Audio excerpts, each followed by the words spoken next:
la última sesión de estas jornadas. Y bueno, es una sesión, yo lo voy a decir, han sido todas maravillosas, pero esta es especial. Es especial por la persona que tengo a mi lado, que es José Nieto, creo que no necesita presentación, compositor con muchísimos años de experiencia, ganador de... Bueno, no sé cómo tomarme eso. Hombre, pues después de todo lo que se ha hablado aquí, de lo difícil que es sobrevivir en esta profesión, creo que deberías de tomártelo como Ayer un colega viene y me dice, halago. cuando tú hiciste aquella película yo tenía 10 años. Y digo, no sé cómo tomarme esto. Ganador de 6 premios Goya, 6 veces del premio Goya, 3 veces del Círculo de Escritores Cinematográficos. Ha desarrollado una carrera como compositor tremenda.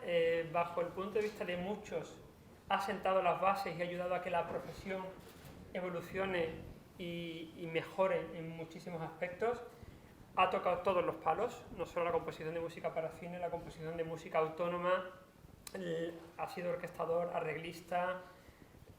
Yo creo que has tocado todo lo que tiene que ver con la música en este país. Menos limpiar el estudio, creo que lo he hecho todo. Todo, lo ha hecho todo. Y además ha combinado desde hace muchísimos años su faceta como compositor con una labor docente encomiable y el otro día lo comentábamos, porque yo saco la parte más personal. Mi primera masterclass sobre música de cine y por tanto la culpa de que esto esté pasando y de que este festival exista me la dio este señor en el año 97 cuando yo estaba terminando cuarto de carrera. Vino a Sevilla, a la Universidad de Sevilla, a dar una masterclass y fue mi primera clase de música de cine. Y cuando hablábamos para preparar esta presentación, yo se lo decía, digo, José, es que todavía me acuerdo de los ejemplos, de los vídeos, los ejemplos en vídeo que nos pusiste, de las anécdotas que nos contaste de días contados. Y los cito cuando yo imparto clase. Y me decía, dice, Francisco, es que me ha pasado esto muchísimas veces, que hablo con alguien y me dicen, José, muchas gracias, porque gracias a ti, mi hija, o gracias a ti, yo me he dedicado a esto. Es decir, pues no me acordaba de esto que me cuentas, ¿sí? Viniste a dar una clase, me recomendaste tal. Es decir, ha sido no solo un gran creador, un gran compositor, sino fuente de inspiración para muchos profesionales que hoy en día se dedican a distintos aspectos dentro de lo que es la creación y la producción de música para cine. Con lo cual, yo quiero que te demos un aplauso ya de No, hombre, no. Muchas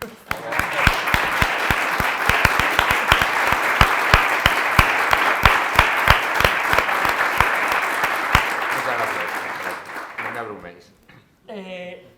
José Nieto es una leyenda y muchas veces cuando decía, eso de que tengo mucha experiencia no sé cómo tomármelo. Cuando muchas veces se habla de alguien como de una leyenda, decir, bueno, es una leyenda, ya su tiempo dorado pasó, ya está, ni muchísimo menos. No solo continúa en activo impartiendo clases, sino que acaba de publicar este libro, Música y Estructura Narrativa. En el año 96 escribió Música para la Imagen y acaba de publicar en 2022 Música y Estructura Narrativa, un estudio de la narración audiovisual desde el punto de vista de la música. Es un libro que no va dirigido solo para músicos, sino que desde la música va dirigido, por supuesto, a músicos, pero también a todos los profesionales interesados en lo que es la narración audiovisual y que es una joya como desde la música explica tantas cosas que tienen que ver con la narración audiovisual.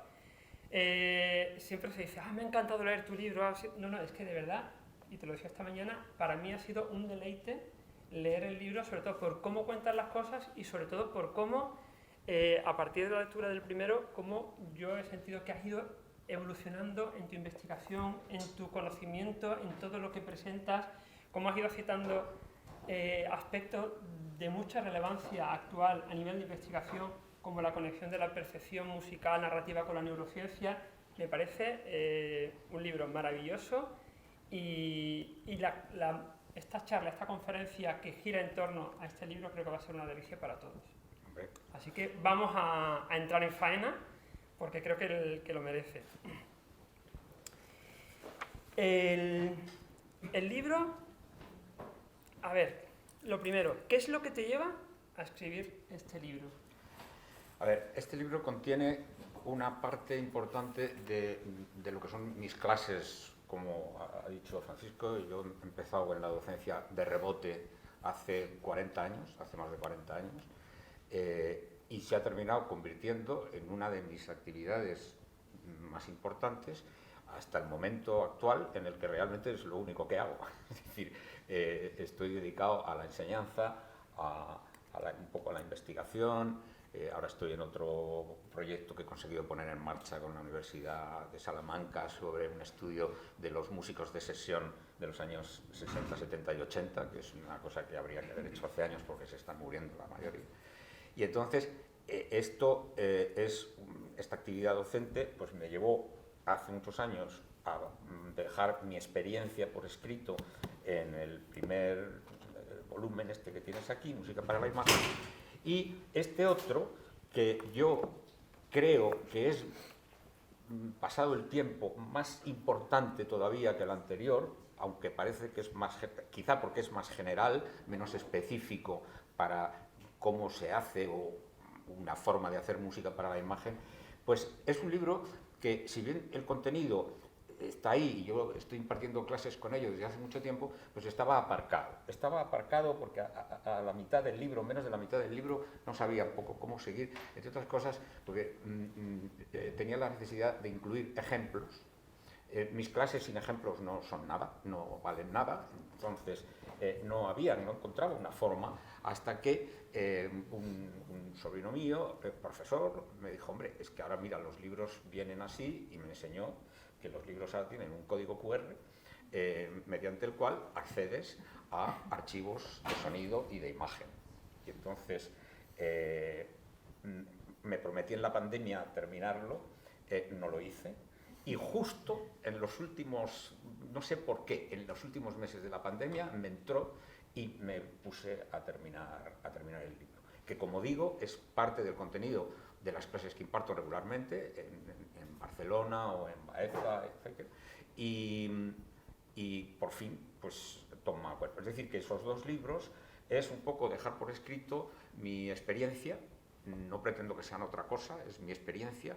Y yo soy autodidacta, no he tenido la suerte de estudiar en una universidad ni en un conservatorio, porque en mi época era prácticamente imposible, y entonces me parecía de justicia, casi una obligación, aportar modestamente mi experiencia por si es de provecho para otra gente, ¿no? Estupendo, pues te lo agradecemos porque la verdad es que es mucho lo que deja y lo que aporta. Yo he mencionado antes que este libro no va dirigido solo a músicos, sino a un perfil más amplio. ¿Para quién va dirigido realmente este libro? Vamos a ver, estas clases, este libro surge cuando yo dirigía el departamento de sonido de la Escuela de Cine de Madrid, en el momento en que me piden que me invente, que dé unas clases, no solamente para los alumnos del departamento de sonido, sino que fueran comunes para dirección, montaje, producción, etcétera, etcétera. Y entonces empecé a pensar qué había en común con la música, con las otras especialidades, y empecé a darme cuenta que lo que había era que estábamos hablando de lo mismo, que es una estructura narrativa. Es decir, estamos hablando de narración. Y empiezo a pensar, a analizar, a ver, y me doy cuenta que la estructura narrativa es única y que sirve perfectamente para analizar o para escribir un guión, hacer un montaje, montar una película, componer una música, porque, digamos, los elementos fundamentales de la estructura narrativa son comunes. Es decir, y que además, gracias a mi encuentro, que eso también impulsó a que terminase el libro, con un neurocientífico muy interesante, Fernando Giraldez, que es profesor de la Universidad de Barcelona, catedrático, es una mente brillante, que además es músico y que está especializado en el estudio de aplicar la neurociencia a la percepción de las artes. Y entonces el encuentro entre nosotros es un viejo amigo, que yo había perdido de vista, y entonces ese encuentro yo creo que ha sido fundamental para que mis clases incluyan ahora, y por lo tanto el contenido del libro, una base científica que vienen un poco a sustentar, ¿no? a lo que yo había llegado desde el punto de vista del análisis personal y de la experiencia personal. Pues resulta que vas comprobando que hay un sustento científico que dice, no, es que esto es así porque el cerebro funciona así. Fantástico. Entonces, eso ha sido un poco también la motivación también para... Claro. ¿Por qué es importante, además, hablar de estructura narrativa? ¿Por qué es importante para un músico que está haciendo la música para una... Por supuesto, no solamente para escribir la música para una película, para escribir una obra musical. O sea, si se analizan las grandes obras de los grandes genios, vemos que todo tiene unas estructuras que coinciden con los elementos estos que estamos hablando aquí. Exactamente. ¿Cuáles son esos elementos compartidos? Hablas de la música como narración, como narrativa, que tiene similitudes con la narración de lo que es una película. ¿Qué similitudes o qué elementos comunes hay entre la estructura narrativa de la música y la estructura narrativa de una película, que es un poco tu hipótesis de partida en este libro? Sí, pues prácticamente todos. Es decir, que cambiando la palabra personajes por temas o motivos, todos los demás elementos se pueden aplicar a una estructura o a otra. Tengo que explicar, que es muy importante, que cuando yo hablo de música narrativa, no estoy hablando de música que cuente una historia. La música no cuenta nada. La música es un lenguaje que no es significante. Y entonces, nosotros les damos significado. Hace poco un amigo me decía, no, pero la música de la esperanza, es que no hay música de la esperanza. Es decir, aplicas la música a una secuencia en que se habla de esperanza, una música con determinados códigos, y dices es la música de la esperanza, o la música de amor, o la música de no sé qué. Si alguien hicierais el ejercicio de coger la famosa tormenta de la Sexta Sinfonía de Beethoven, que la hemos visto con Zeus echando rayos a los pastores y a Baco y todas estas cosas, y le pusierais imágenes de, por ejemplo, una pelea de gigantes que se tiran rocas y todas estas cosas, pues veríais que funciona exactamente igual. Es decir, que el lenguaje, decía Wagner, puede que haya música de amor, pero nunca va a describir el amor entre Romeo y Julieta. Es decir, que ese contexto se lo da otros elementos, en el caso de la película es la película, o si no, las notas al programa.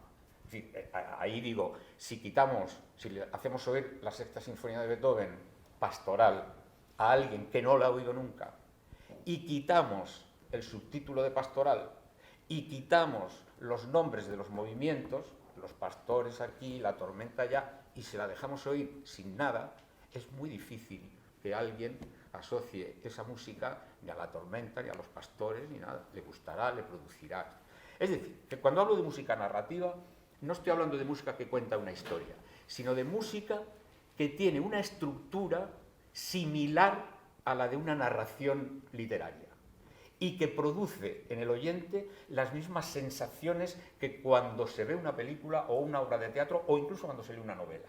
Es decir, tensión, interés, sorpresa,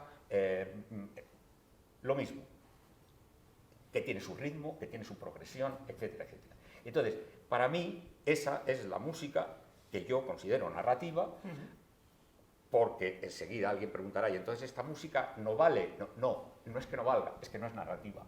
Igual que hay literatura que no es narrativa, igual que hay cine que no es narrativo. Es decir, que eso dejándolo bien sentado.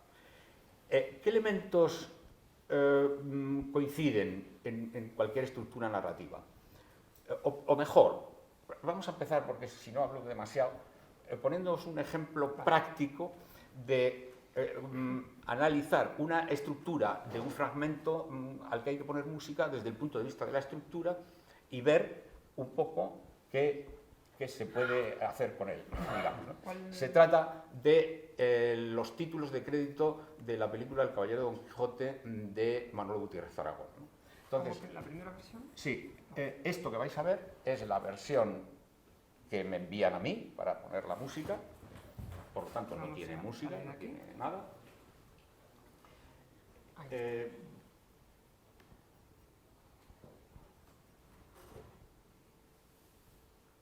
Mientras pasa esto, que no tiene nada, tratad de retener la primera sensación que habéis tenido de las imágenes, porque cuando la veáis por segunda vez, ya no tendréis la misma sensación.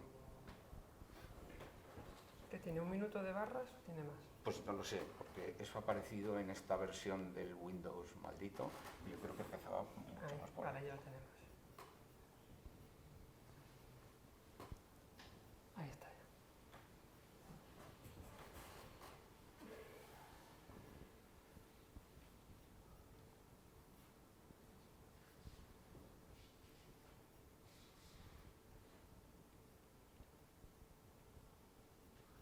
Realmente el bloque de títulos empezará cuando aparezca la imagen. Yo normalmente a estas cosas nunca les he puesto música, a las productoras y todo eso.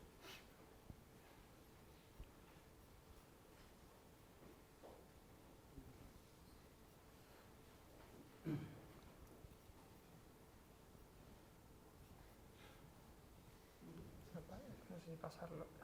Ahí.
Bien. ¿Cómo es la estructura? A la hora de pensar en música, y sois músicos, muchos de vosotros y tal, ¿qué estructura musical sugiere estas imágenes? ¿De dónde a dónde va? Pues para empezar va de lo abstracto a lo concreto.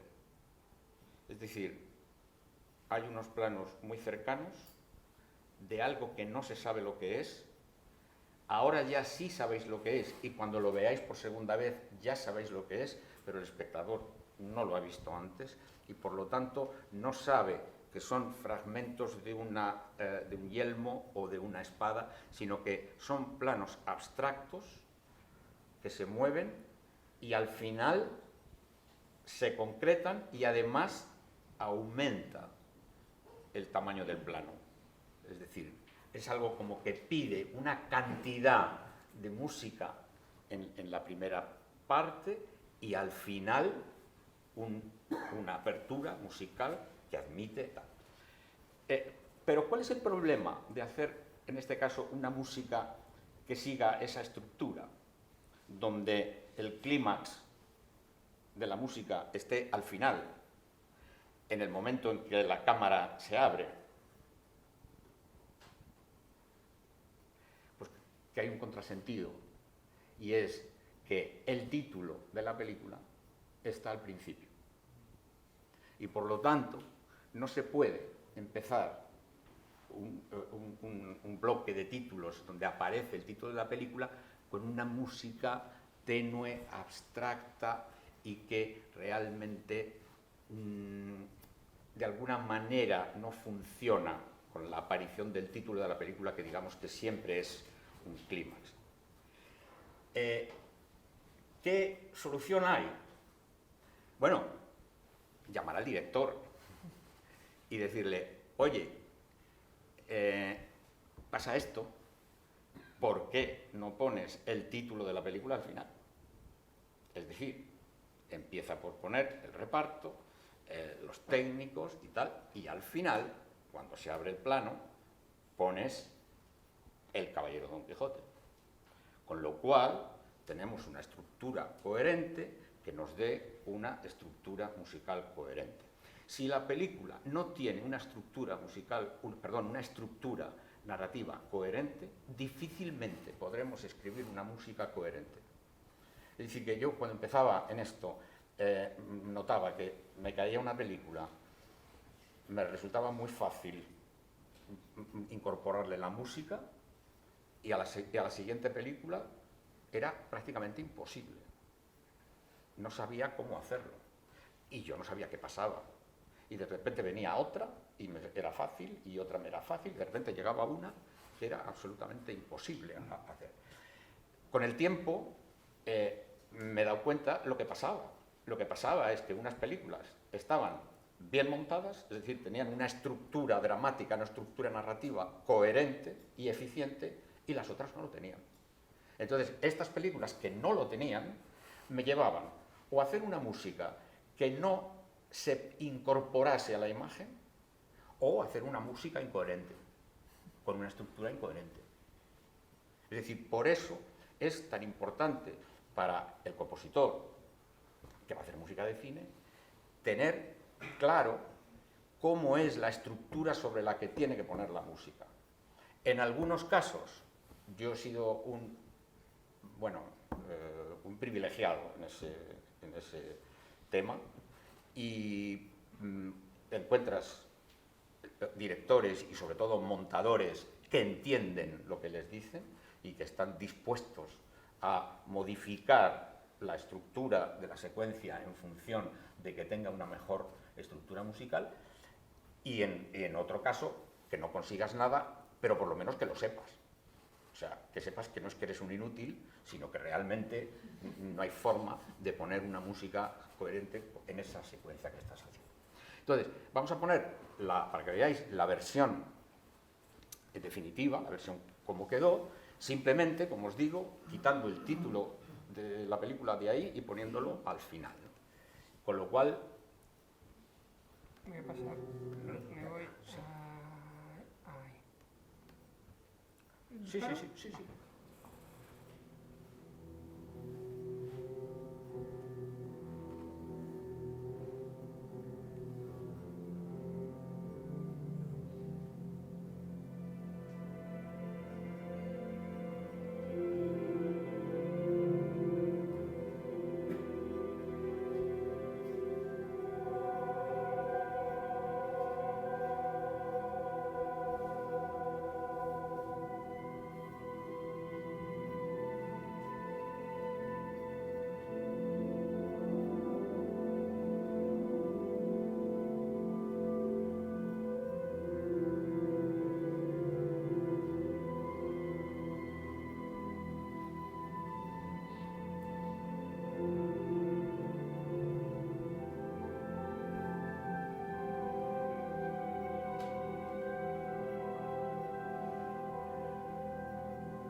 imposible hacer esto con la versión original.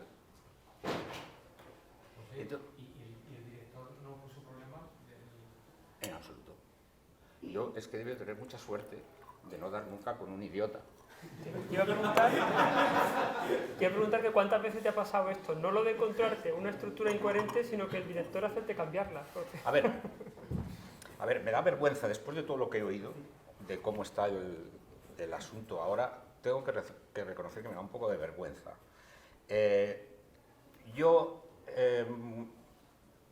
Cuando conozco a Josefina Molina para hacer la serie Teresa de Jesús, no la conocía de nada. En televisión me habían dicho, bueno, a ver si te entiendes con ella, es una mujer difícil y tal. Ha rechazado a un compositor o dos, alguno que tenía bastante nombre en aquel momento, y que además era un buen músico, y que no voy a decir el nombre, ni el apellido.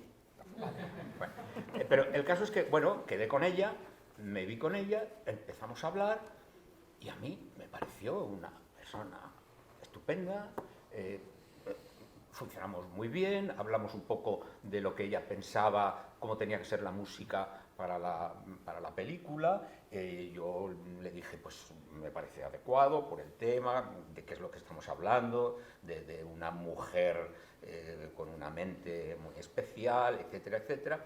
Y me dice, ¿por qué no te vienes mañana? No está la película terminada, era una serie, ¿por qué no te vienes mañana al montaje? Y te enseño cosas de lo que tenemos montado. Y dije, pues fantástico. Entonces me fui con ella al montaje. Aquella mañana no estaba la montadora, es decir, era ella y yo nada más, con una moviola, como la he descrito antes, y me empieza a pasar secuencias, pues muy bien, y al llegar a una secuencia me dice, mira, aquí yo es que me gustaría que la música fuera por aquí, por allá, y que hiciera esto y tal. Y entonces yo me tiro a la piscina, después de haberla conocido 2 días antes, y dije, mira, es que para eso que quieres estaría mejor si el montaje, en lugar de ser así, fuese así. Y me dice, ay Pepito, le pedí que me hiciera el prólogo. Sí, te hace el prólogo precioso, por cierto. Ay Pepito, si yo supiera más música, haría mejor cine. Y cambió el montaje. Y entonces eso ha sido una constante. Es decir, después conocí a Teresa Font, trabajando con Imanol Uribe y trabajando con Vicente Aranda. Y entonces lo de modificar de alguna manera un buen montaje, porque nunca era un montaje que estuviera mal, sino para que funcione mejor o para que la música pueda hacer esto y esto y esto, ¿por qué no cambiamos el montaje? Y entonces eso para mí ha sido un privilegio, el trabajar con esta gente de la que he aprendido todo lo que sé. O sea, yo no he estudiado en una escuela, ni música, ni cine, ni nada. Pero claro, me he pasado media vida en el estudio de grabación y otra media vida en la sala de montaje, con gente de esta categoría, ¿no? Os podría poner muchos ejemplos de montaje cambiado, por ejemplo, para que veáis que no siempre ha sido con Josefina Molina y tal, por ejemplo, el Capitán Cook. El copión, ¿no? Sí, el copión. Esto es una serie que hice para... Espera, un momentito, que explico. Es una serie que producían los australianos, entraban algunos países europeos en coproducción, con actores y tal, y Televisión Española ponía, además de un par de actores, Fernando Rey y algún otro, ponían la música. Entonces, me dijeron que sí, yo quería hacer la música de esta. Yo siempre he sido muy reticente a que la música no me la encargue el director. Es decir, que el director no sea el que diga, me gustaría que hicieras la música de la película. Entonces, en televisión me dijeron, bueno, es que esto es diferente porque es una producción de tipo americano, y entonces el director, cuando termina de rodar, hace un primer montaje y se va. Y entonces la película queda en manos de un productor ejecutivo. Entonces yo, transponiendo los productores que conocía de este país y con un prejuicio lógico, dije, bueno, pues si me entiendo con el productor ejecutivo, la hago, y si no me entiendo con el productor ejecutivo, pues no la hago. Al poco tiempo apareció el productor ejecutivo con los VHS, que es lo que teníamos entonces, y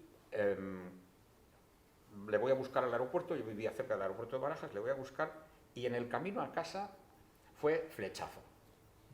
Primero, me encuentro con que el productor ejecutivo era montador, había montado mucho cine en Hollywood, y de eso que empiezas y hablamos el mismo lenguaje. Es decir, estábamos hablando de estas cosas. Y lo primero que me plantea es cómo ves la música de la película, y dije, pues es una película clásica, tradicional, de aventuras, y yo creo que tiene que llevar, pide una música tradicional de aventuras. Y dice, estoy completamente de acuerdo, el director quería otra cosa, pero yo no estoy de acuerdo con el director, quería poner música folclórica y no sé qué, y dice, yo creo que esta película necesita música, digamos, clásica del cine de aventuras. Era una serie sobre el Capitán Cook, el descubrimiento de Australia, etcétera, etcétera. Película de época.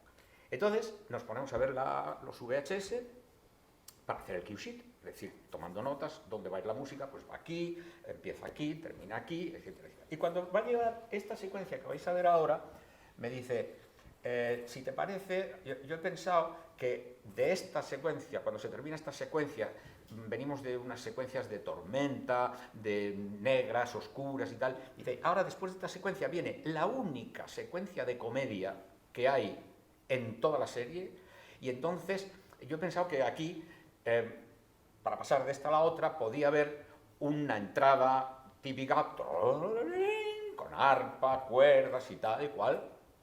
Pues en principio, pues muy bien. Entonces, me pasa la secuencia. But I haven't done this. How you be somewhere else, not on my cat? Para, I thought he was a ship's captain. Be damned, he's mine. He fetches me a quota of fresh juicy food every day. Yeah? That's right. So I won't get the yawls or the scurvy or any of them things. Fresh grub. Look. Vale. Y el principio de la secuencia brillante y alegre es ese plano. ¿Cómo va sobre ese plano una masa de orquesta? No va. Entonces, además, si seguimos viendo, dale un poquito más.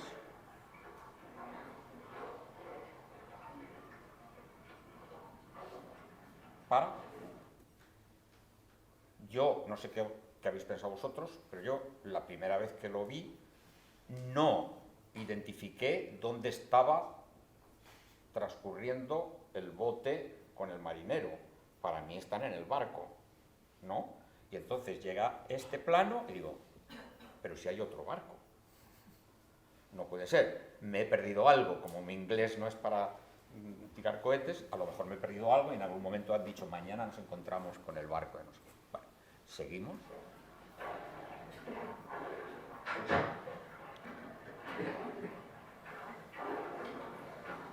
Vale.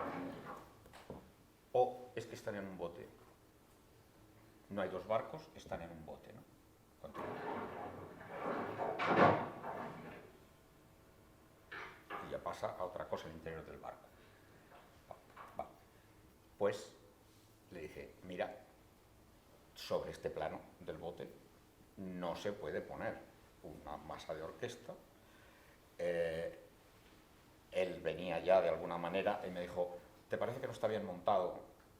Y le dije, pues sí, me parece que no está bien montado, y además le expliqué por esto, por esto, por esto y por esto. Es decir, que hay un momento de confusión, de la información, y además, con gente que entiende, se puede hablar ya a un nivel, y además se rompe el estilo de montaje que traemos desde el principio de la serie. Esto era el capítulo 2 o 3, con lo cual traemos un estilo de montaje y aquí se rompe el estilo de montaje. Y luego comprobamos que solo se rompe ahí. Y después continuaba con un tipo de montaje clásico que es ir de lo general a lo particular. Entonces, por única vez y primera, aquí va de lo particular a lo general. Y entonces, es un disparate total. Entonces me dijo, ¿cómo lo montarías? Yo le dije, hombre, no sé cómo lo montaría, pero desde luego no así. Y yo dije, pues si me dices que lo monte yo, que no es lo mío, pues yo empezaría por el plano general del barco, el bote, y después iría montando los planos y tal. Y me dijo, bueno, pues te prometo que cambiamos el montaje sin cambiar los tiempos, porque este tipo se iba a Australia y ni había internet, ni había facilidad de comunicación. Es decir, él no me podía enviar, como ahora, hace un clic y me manda el nuevo montaje. Entonces, bajo palabra de honor, no cambio los tiempos, por lo tanto seguimos diciendo, el bloque empieza aquí, termina aquí, aquí pasa esto, aquí pasa lo otro, pero cambio el orden de los planos, ese era el pacto. Entonces, terminamos la película, perfecto, estupendo, y se va. Entonces, cuando llega el momento de escribir la música para esto, a mí me entra la paranoia. Y digo, ¿y si yo pongo aquí y el tío no lo cambia? ¿Qué hacemos? Me voy a abrir las venas cada vez que lo oiga y tal. Y entonces, sin contar con nadie, ponlo, me invento otra cosa. ¿Pongo la otra versión? Sí, pones la otra versión. Me invento otra cosa. Y no sé por qué, el montaje que ellos habían hecho no era el del barco. Eso.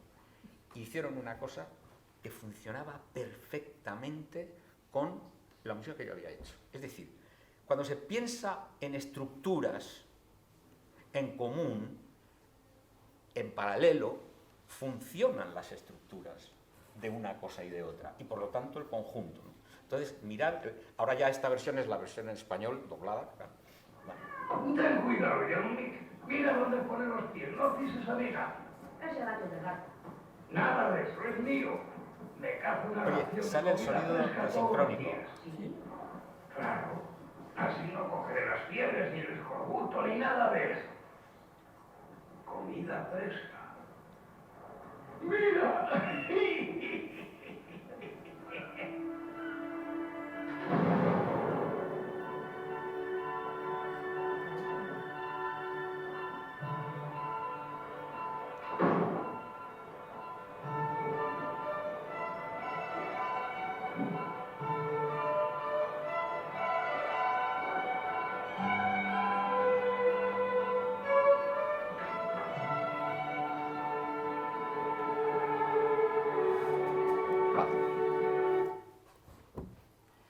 Entonces, además, este montaje empieza a funcionar desde el punto de vista narrativo como no funcionaba el otro. Entonces, tenemos la información, vamos de planos más grandes a planos más pequeños y, sobre todo, el último plano del pez en el bote nos lleva al pez en la mesa del interior. Es decir, que desde el punto de vista narrativo está redondo, sin caer en lo obvio, que es lo que yo le dije, lo obvio, pues hombre, empezar por el plano, que explica un poco dónde estamos y tal.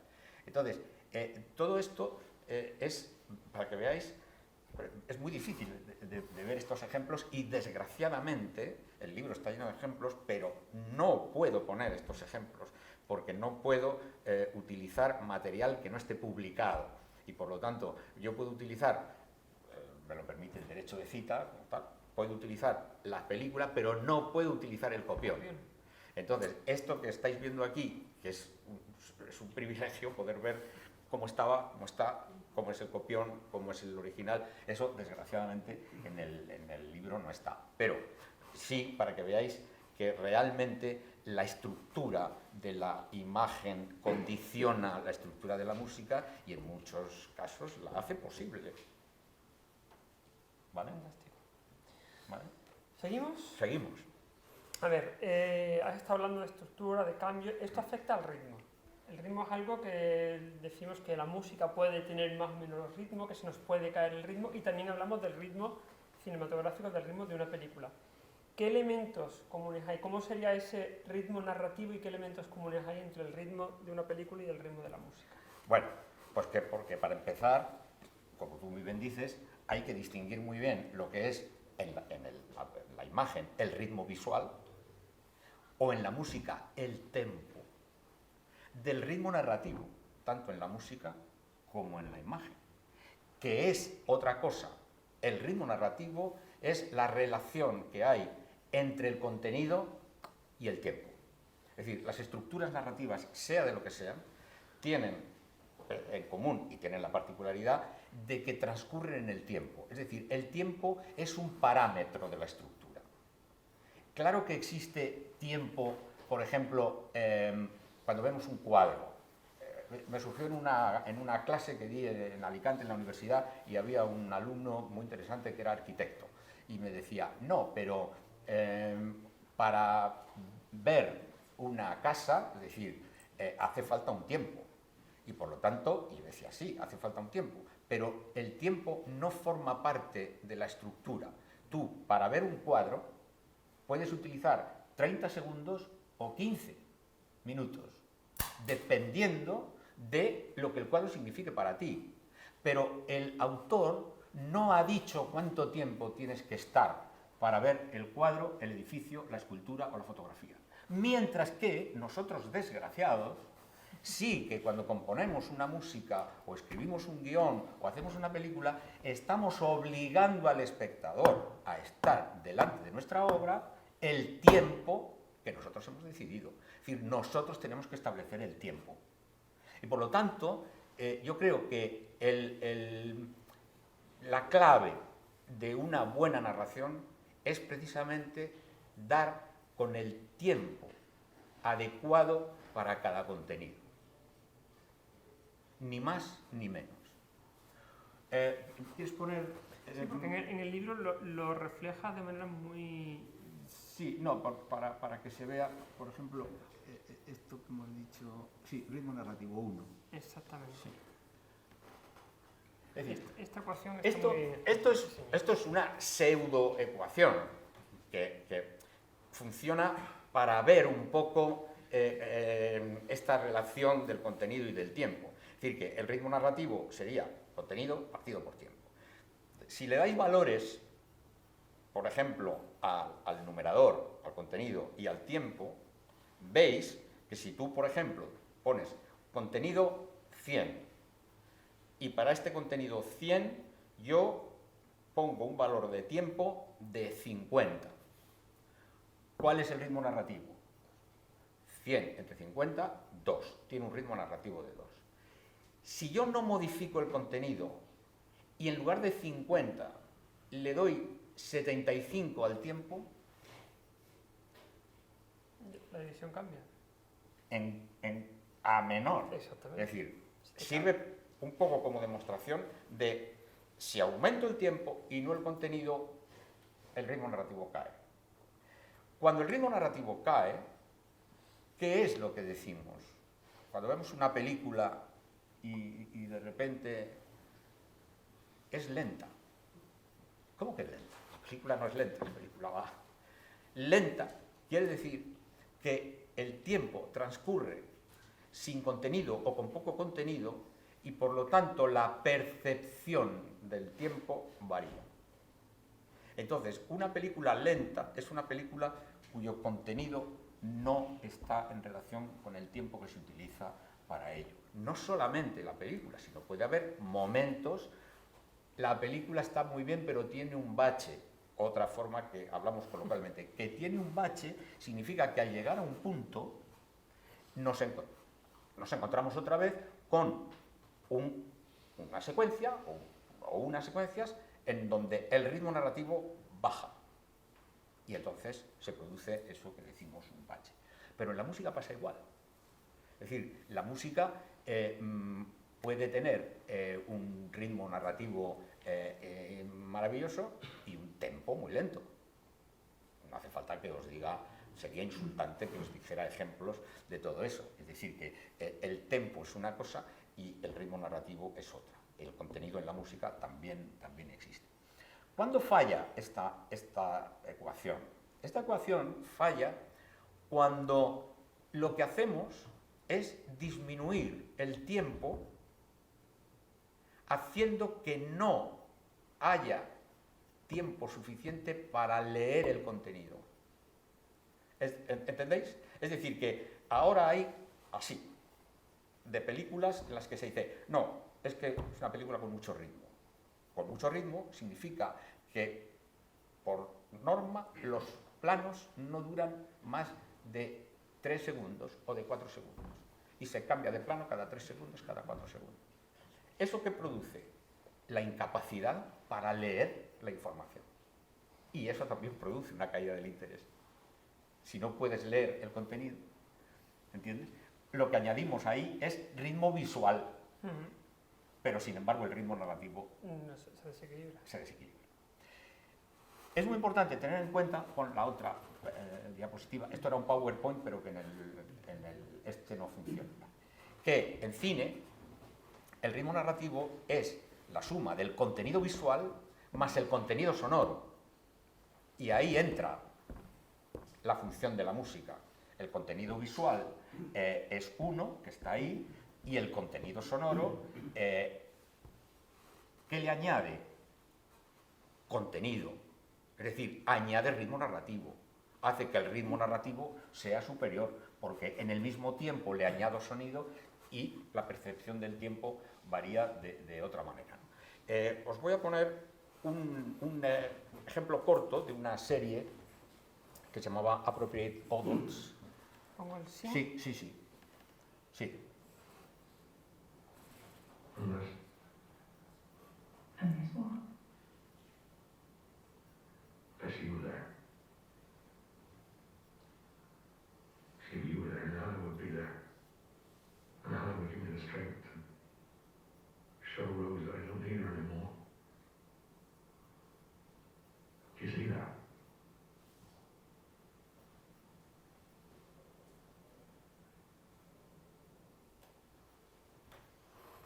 No está mal.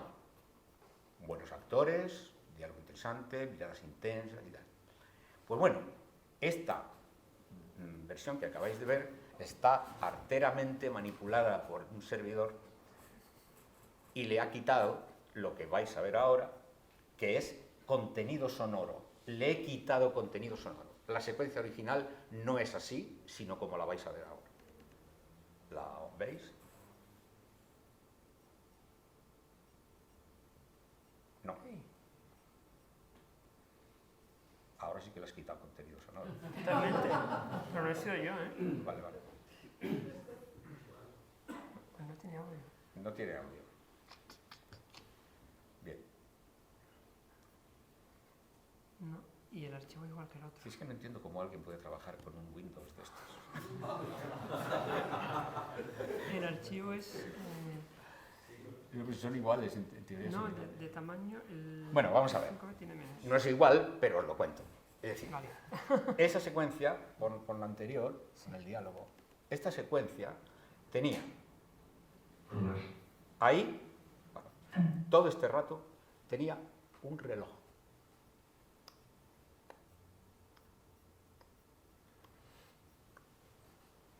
Que es imperceptible.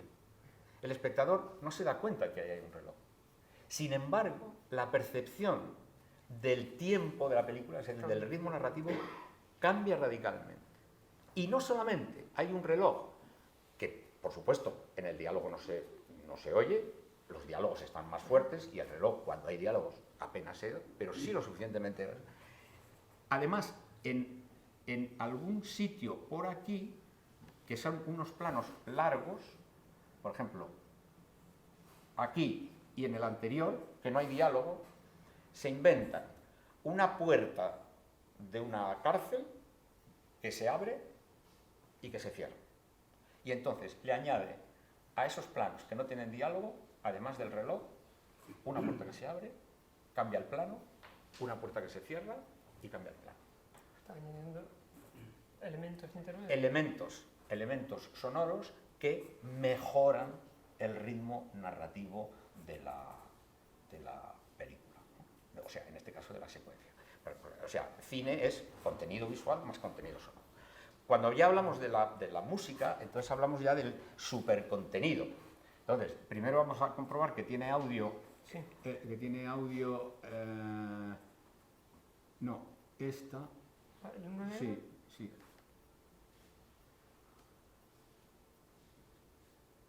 No tiene audio. Sí, sí tiene audio. Vale, pues vete a la anterior. Vale. Aquí tenéis otro problema que surge en montaje. Es una película para televisión, un telefilm, que es la primera vez que yo trabajo con Imanol Uribe. Con Teresa Font sí que había trabajado. Y estamos en el montaje, viendo las músicas, y surge esta secuencia que vais a ver ahora. Primero el copión, nada más.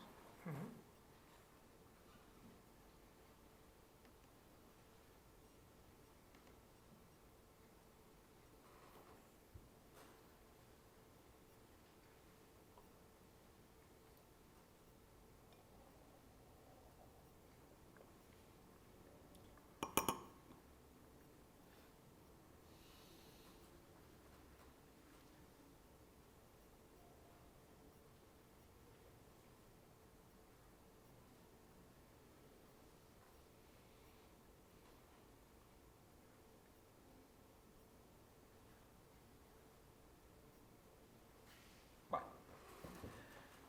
Vemos esto y es la propia montadora la que me dice: aquí tenemos un problema evidente de falta de ritmo narrativo. Es decir, la panorámica es excesivamente larga para llegar a la silueta de la chica, y el problema es que es un plano secuencia y que un plano secuencia es muy difícil de cortar. A veces imposible, pero entonces Teresa me dijo: si crees que con la música esto se corrige, lo dejo como está, y si no, esto no aguanta, y ya me ingeniaré a ver dónde, cuando la cámara cambia de dirección, en algún sitio donde se pueda hacer un corte, pero que no va a quedar bien. Entonces yo le dije: pienso que sí se puede arreglar, es decir, creo que la música puede aportar contenido para cubrir eso, y entonces el plano se quedó, confiaron, y el plano se quedó así. No está en sincro, pero bueno.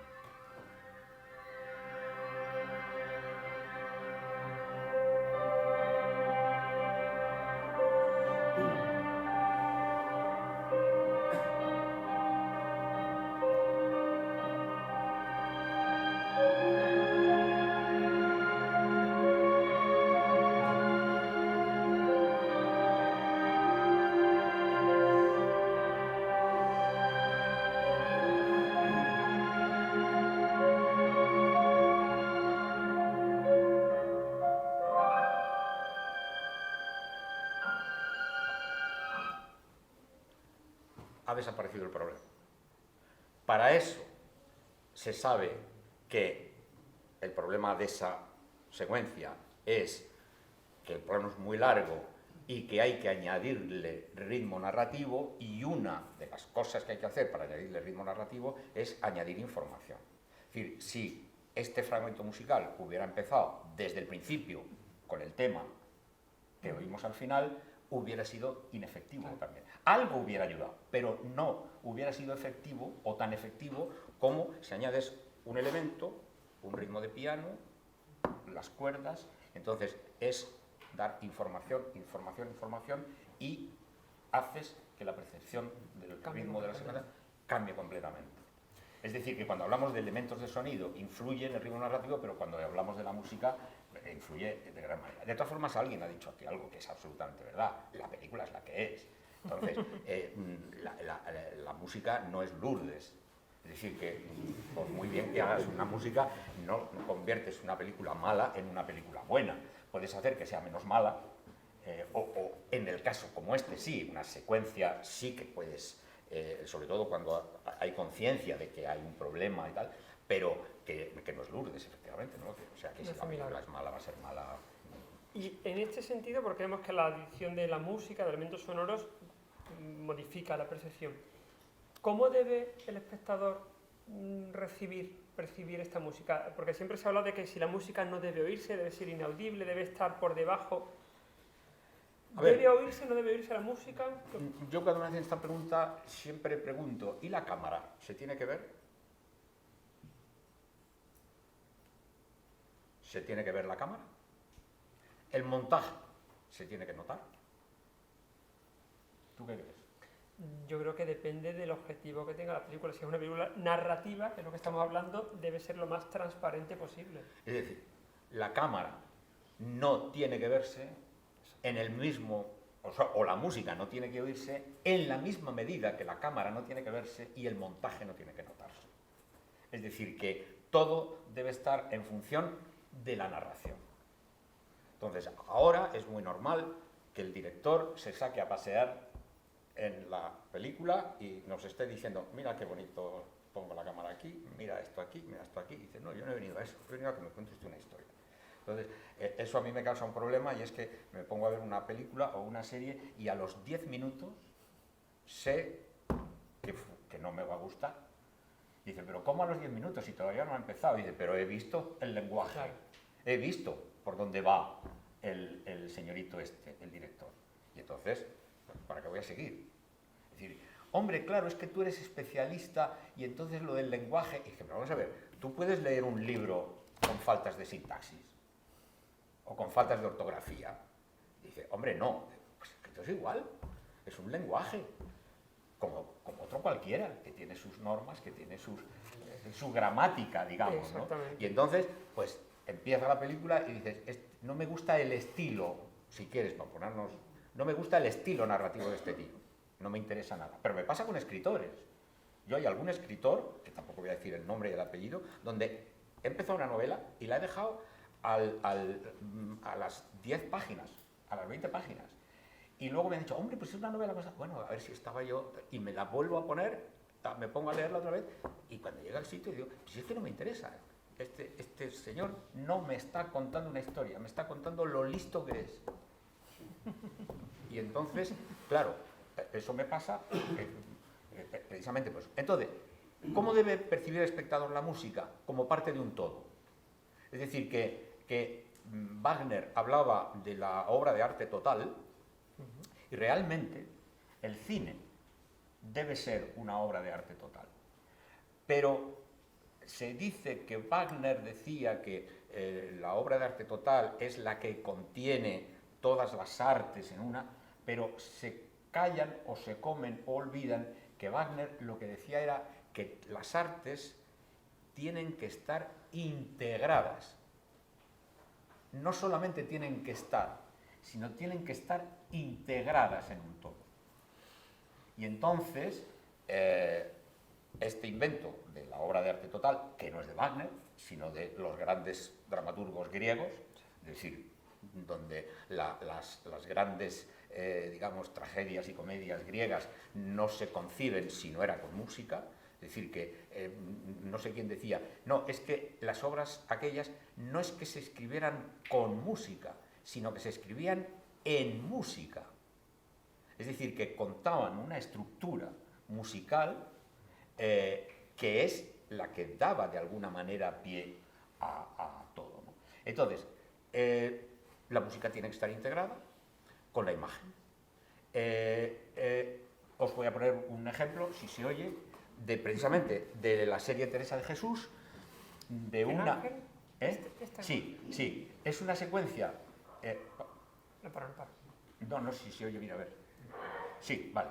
Es una secuencia, además, muy sofisticada y muy estilizada, donde tiene un montón de cosas que no son normales en el cine. Y en mi opinión, funciona espléndidamente bien porque están integradas y al servicio de la historia. Vale, pasa.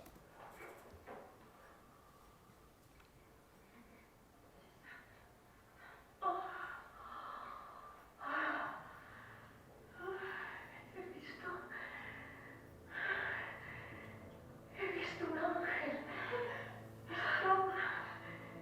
Estaba acá de mí, hacia el lado izquierdo. No era grande, sino pequeño y muy hermoso. El rostro tan encendido que se diría de los ángeles muy subidos, que parecen todos se abrazan. Debe ser de los querubines, que sus nombres no me los diré. Veíale en la mano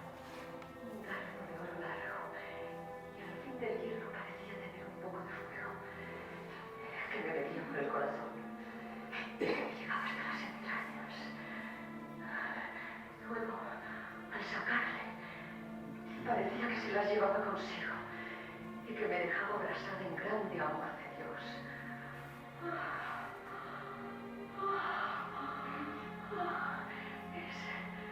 Es tan grande el dolor y tan excesiva la suavidad que me pone que no cabe desear que se me quite. No es un dolor corporal, sino espiritual, aunque no deja de participar en lo actual. Y aún bastante. Es un requiebro tan suave que pone el alma en Dios que suplico yo a su bondad lo de gustar a quien pensara que viene. Yo sé que no me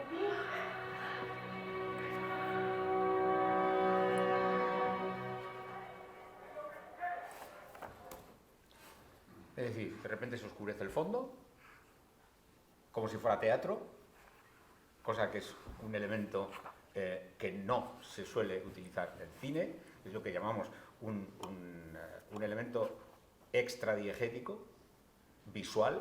O sea, la música es siempre un elemento extradiegético, pero es, digamos, el único elemento extradiegético que es normal en una película. Pero buscar ejemplos de elementos visuales extradiegéticos es muy complicado.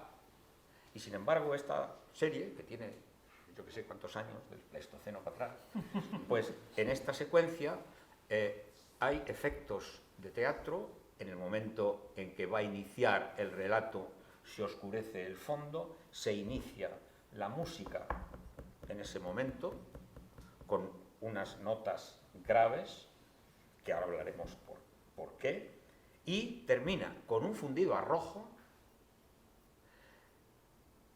que la directora lo pone, a mí me parece normal, y luego dice, claro, es que el rojo es el color de la pasión. Y esta mujer acaba de describir un orgasmo. Y entonces, esa música, esa oscuridad y ese final dan perfectamente lo que la directora quería dar de eso. ¿Por qué funciona? Y sin que salte ni que parezca que el director se está sacando a pasear. Porque está integrado todo. Está integrado todos los elementos y sobre todo están al servicio de contar algo. Eso es lo fundamental. Esa es la clave. Esa es la clave. Entonces, aquí hay esto es ejemplo también de algo muy interesante. Incluso en el primer libro yo hablaba ya de la relación que yo encontraba entre la música, entre el sonido y el color, la música y el color, a nivel intuitivo. Yo decía, hombre, pues efectivamente, una orquesta con todos los timbres en una película que tenga una gama reducida de colores, pues no se va a integrar bien. Es decir, que si la película, por ejemplo, como pasaba a Teresa de Jesús, una serie en sepias, en negros, blancos, donde solamente cuando estamos en la corte aparece el verde, el dorado, el rojo, pues primero ves una intención narrativa por parte de la directora, habla de un cierto tipo de la diferencia entre el pueblo y la nobleza, y entonces, inmediatamente, yo pensé, claro, pues es verdad, piensas en el color de la orquesta, ¿y qué piensas? Pues en una gama reducida de colores. Y además, no muy extensa. Es decir, cuerda, casi siempre medio grave, 3 o 4 trompas, un arpa y un timbal. Entonces, color muy reducido también. Cuando llega este final, con el fundido a rojo, hay la única vez en que las trompas tienen una indicación cuivré, es decir, el crescendo y abrir el sonido para que salgan armónicos brillantes, que funciona muy bien con el color rojo. Bien, ahora resulta que me pongo en contacto con el neurocientífico, le cuento todas estas cosas y entonces me dice, sí, eso se llama percepción transmodal.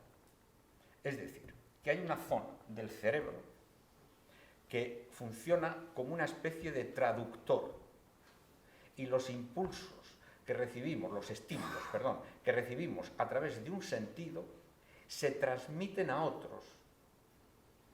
Es decir, hay como una especie de máquina que traduce. Y claro que se establecen unas correspondencias entre unos y otros. Es decir, la traducción no es una traducción libre. Entonces, los conceptos, por ejemplo, de claridad, oscuridad, brillantez, opacidad, mucho color, poco color, eso no solamente funciona a nivel intuitivo, sino que, como decía antes, tiene un sustento en cómo funciona nuestro cerebro para que estas cosas realmente se produzcan.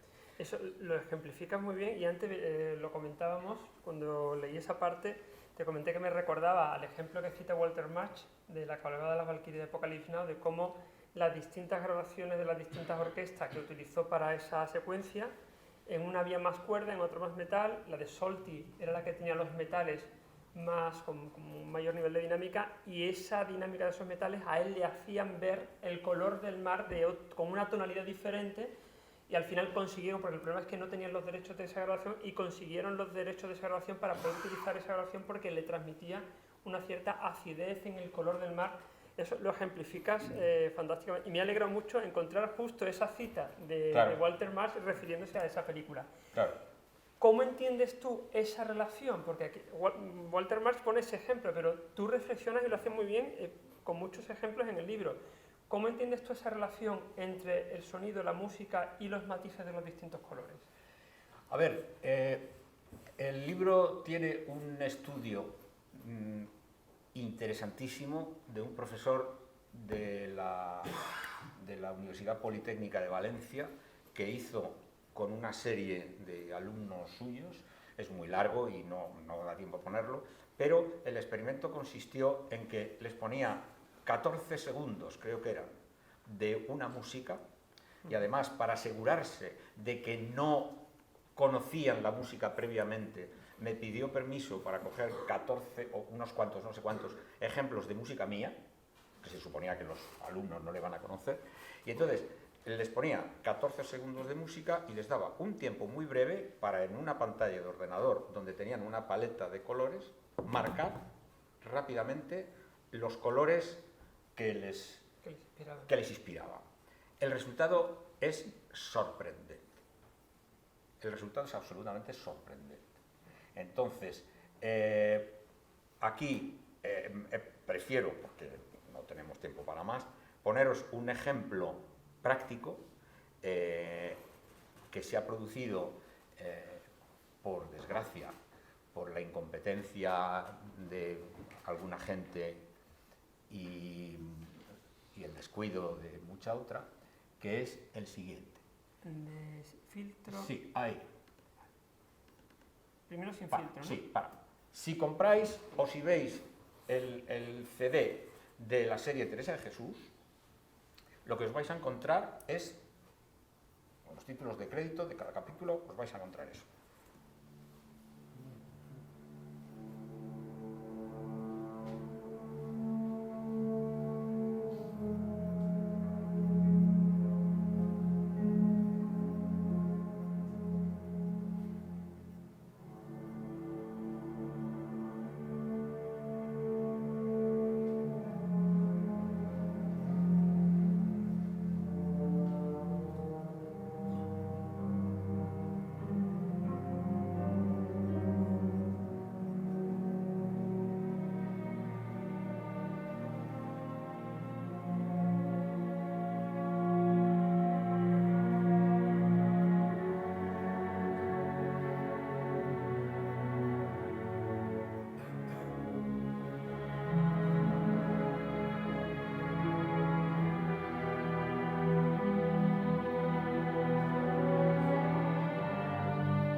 Eso, que es lo que ha quedado para la historia, es el producto de una negligencia imperdonable, y es que esta película, como os he dicho antes, tenía un tratamiento de color en donde, además de haber cuidado los objetos que estuvieran dentro de una gama de color, tenía un tratamiento de color en postproducción, lo que se llama un etalonaje, donde había una especie de virado al sepia, a los tonos sepias, marrones, etcétera, etcétera, que cuando Televisión Española decide digitalizar la serie para sacar un CD, no cuidan el etalonaje, porque según ellos se había perdido. Y entonces le dan al botón y la película se digitaliza sin ningún tipo de tratamiento de color. Con lo cual, esta música no está hecha para ahí, porque el color de la música tenía sentido con el color de la película. Y entonces, a mí, no sé a vosotros, pero la música, bueno, no está ni bien ni mal, pero no se imbrica, no se integra en la imagen por un problema de color. Entonces, con un programilla yo he intentado reproducir un poco cómo era el color original, no era exactamente igual, pero era muy parecido, y entonces, mirad lo que pasa cuando se oye y se ve la música, la secuencia de esta manera.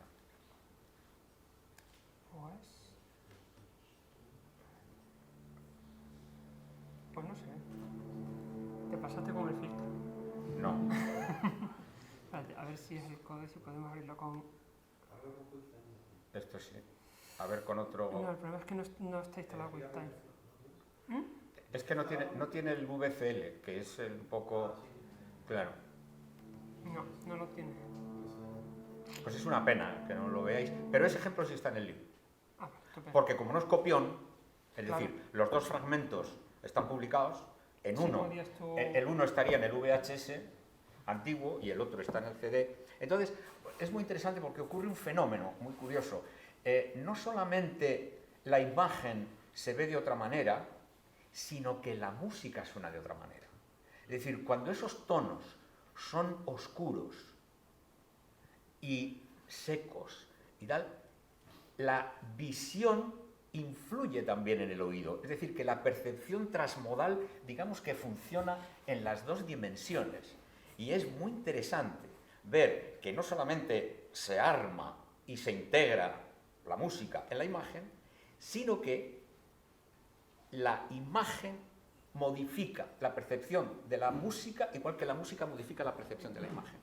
Sí, sí. Permitidme una cosa, yo no lo recuerdo, pero esta versión mala es muy buena, porque tu música, la original, la real, la que tú querías hacer, era una música del presente, de ese momento.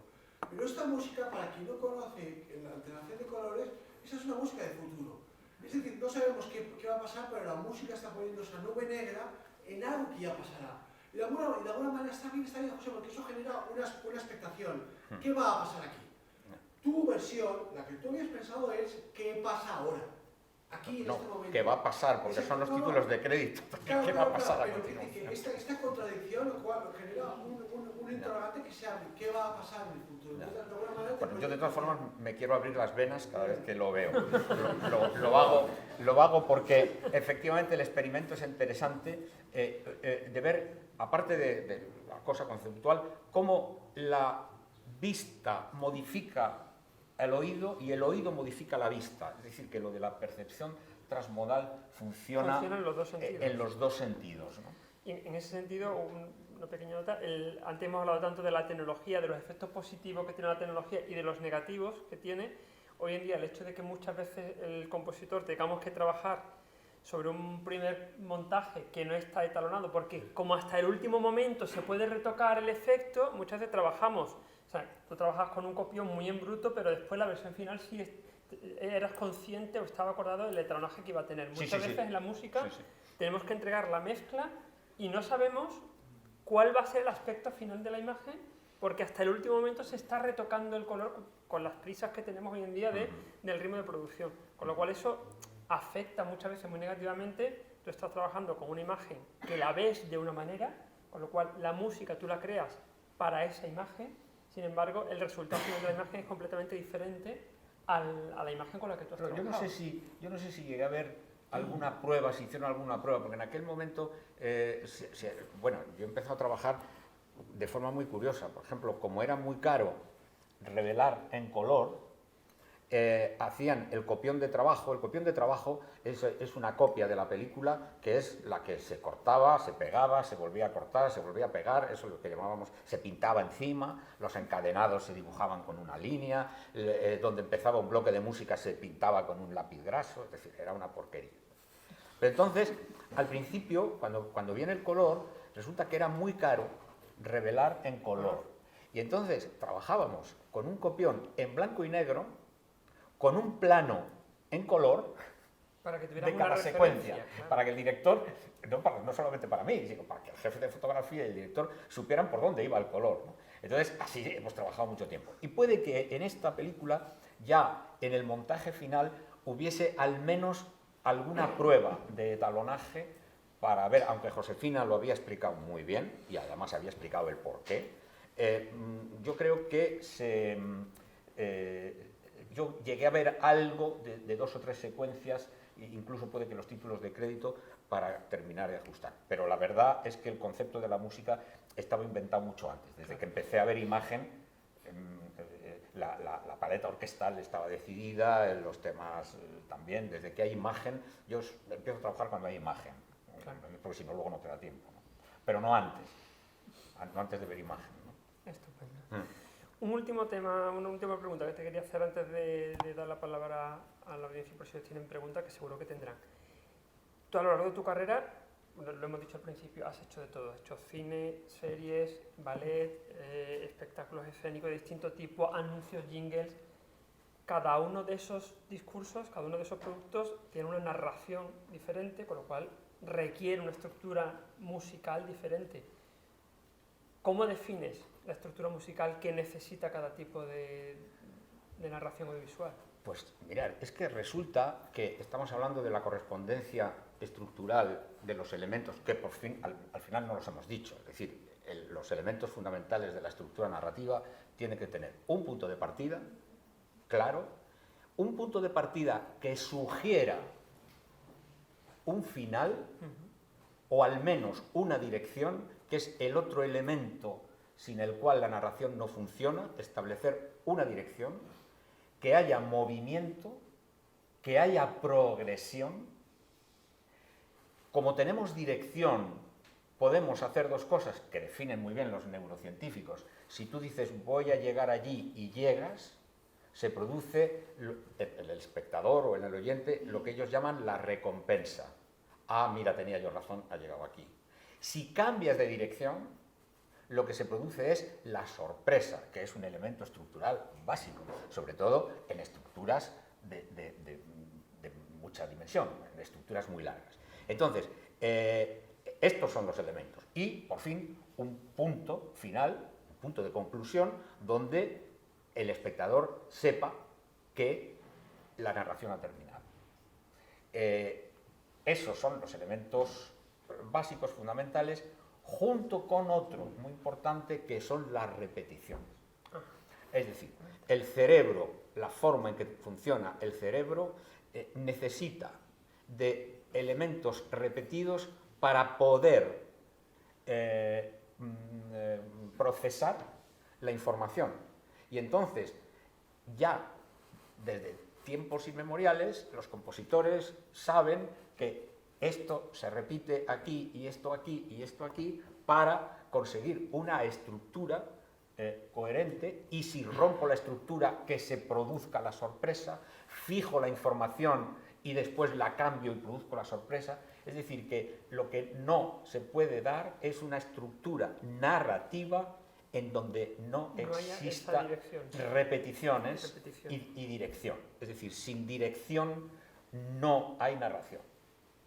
¿Vale? Entonces, esos son los elementos básicos, digamos, de la estructura. volviendo a tu pregunta, claro, ¿cómo termino esto? Y digo, bueno, pues es que además de que los elementos narrativos coinciden en la música, en el cine, en el teatro, incluso en la novela, ¿qué ocurre con las estructuras? Pues resulta que las estructuras tienen una correspondencia entre las estructuras literarias, digamos, literarias y sus derivados, el cine y el teatro, con las estructuras musicales. Entonces, empezamos con ¿cuál es la estructura literaria más breve que existe?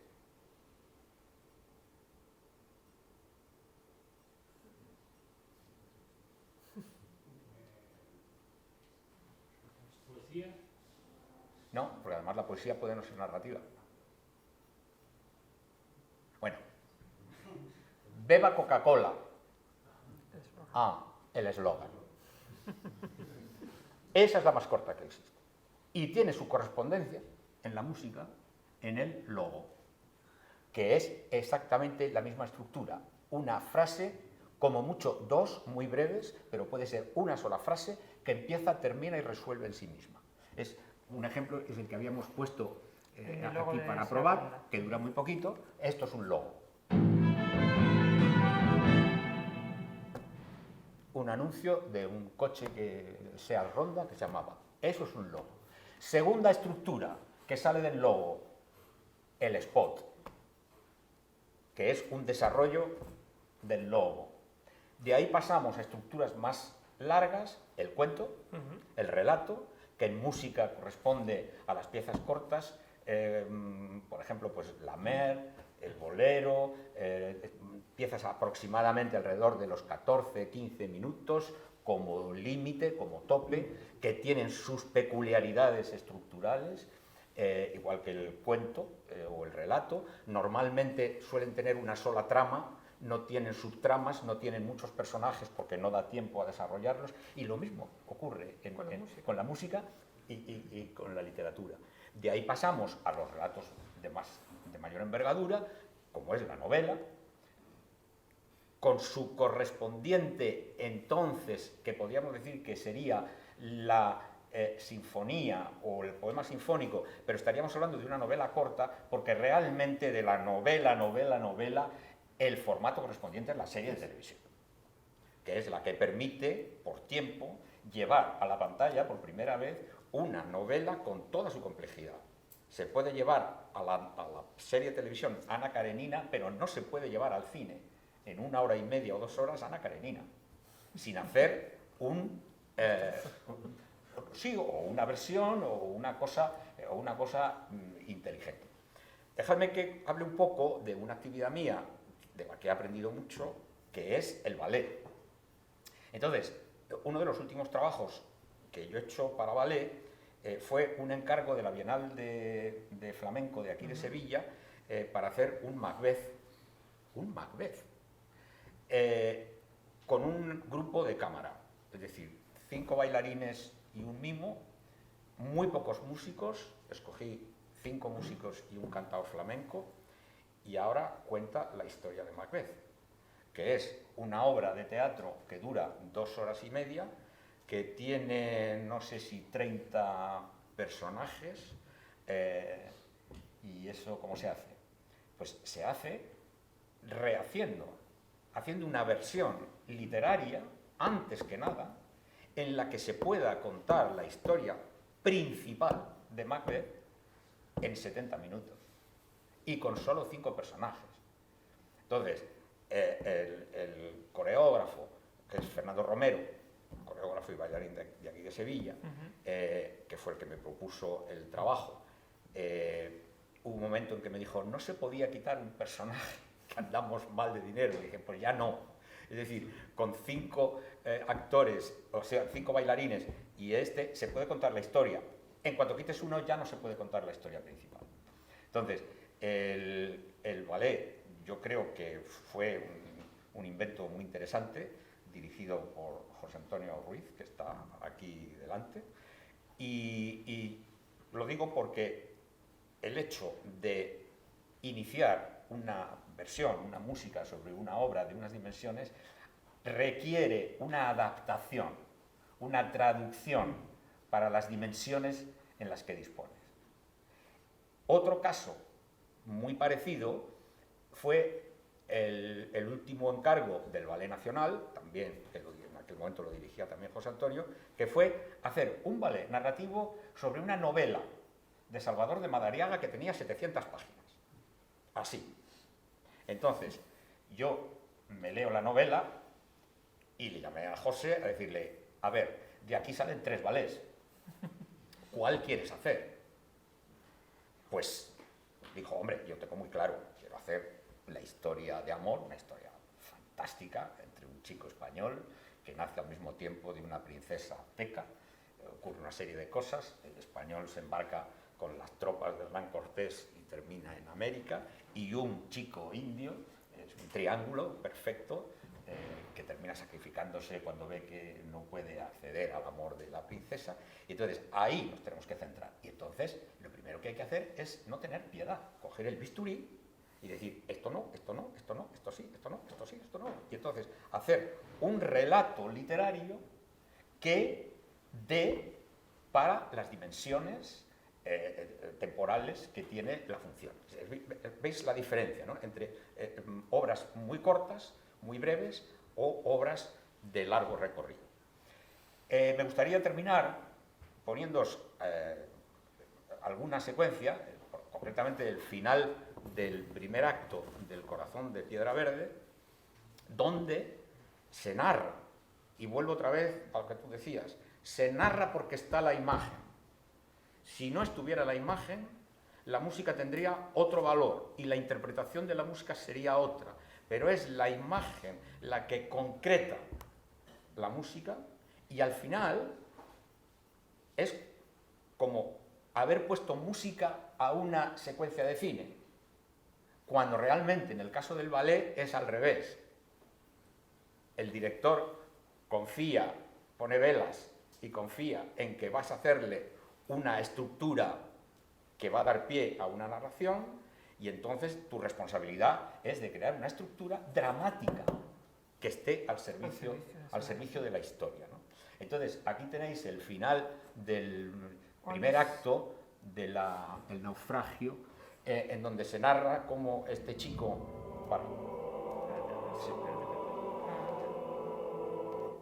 donde este chico que viene huyendo porque ha matado a un fraile canalla, entonces huye de la justicia, se embarca con las tropas de Hernán Cortés que van a México, y el barco naufraga y solamente se salva él. Y así termina el primer acto de la historia.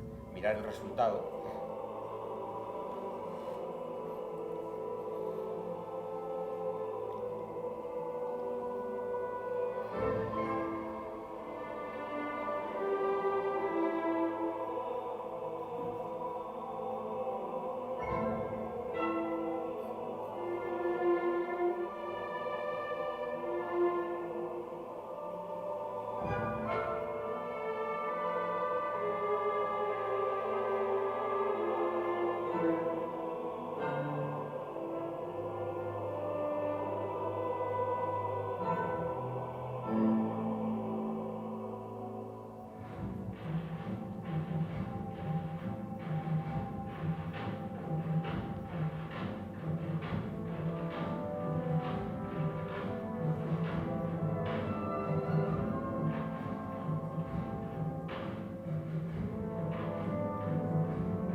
otro tipo de trabajo, pero basado lo mismo, en una estructura, en unos casos es añadida, en otros casos es la base, etcétera, etcétera.